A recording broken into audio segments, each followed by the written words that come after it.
الذين آمنوا اتقوا الله حق تقاته ولا تموتن إلا وأنتم مسلمون.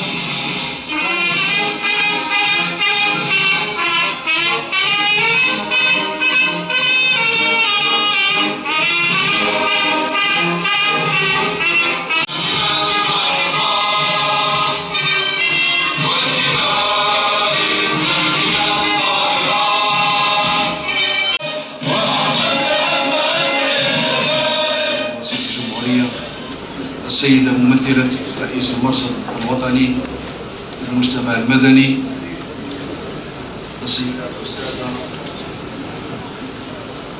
السيدات والسادة أعضاء الهيئة التنفيذية، السيد رئيس دائرة وهران، السادة رؤساء البلديات الحاضرون معنا، المواطنون والمواطنات، سكان بلديات الثلاثة لدائرة الثانية، وزارة الإعلام، الحاضرون كل باسمه وكل بمكانته، السلام عليكم ورحمة الله تعالى وبركاته.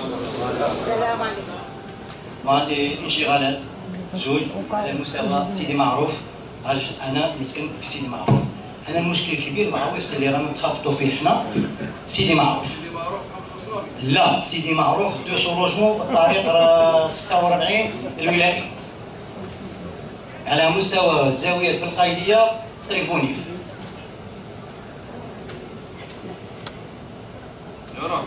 المهم هذه القنوات الصرف الصحي يعني كما نقولوا تاع الرفورمون.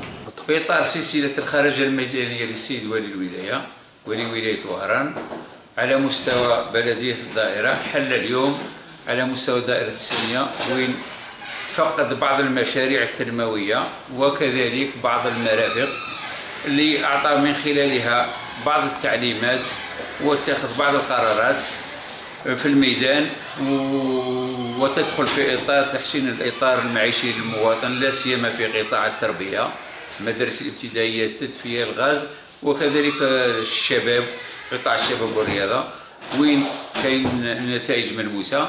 أما لتختتم في الأخير من خلال لقاء مع المجتمع المدني، وأنا فرحان جدا لأن المجتمع المدني لبلدية الدائرة كانوا حاضرين مع المنتخبين المحليين وين طرحت كل المشاكل. الأولويات طبعا معروفة، ملف السكن، ثانيا ملف الشباب، ثالثا ملف التطهير، رابعا بعض الملفات الحيوية المتعلقة بالاستثمار، وكان السيد ولي الولاية جاوب عنهم عن كل الملفات.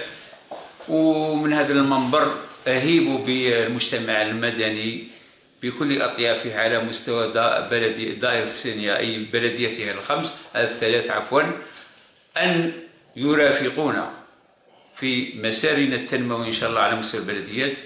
وأقول كما أقول دائما القادم أفضل من خلال التنسيق والتشاور والعمل التشاركي مع الجمعيات، مع فعاليات المجتمع المدني اللي يوصي عليها السيد رئيس الجمهورية شخصيا على ضرورة إشراك المجتمع المدني، لأننا نؤمن أن كل البرامج لا تنفذ في الميدان ولا تكون لها أي أثر أو قابلية ما لم يكن المجتمع المدني عندها روح القابلية، قابلية مع المجتمع المدني، القابلية الاجتماعية كما يقال هي أو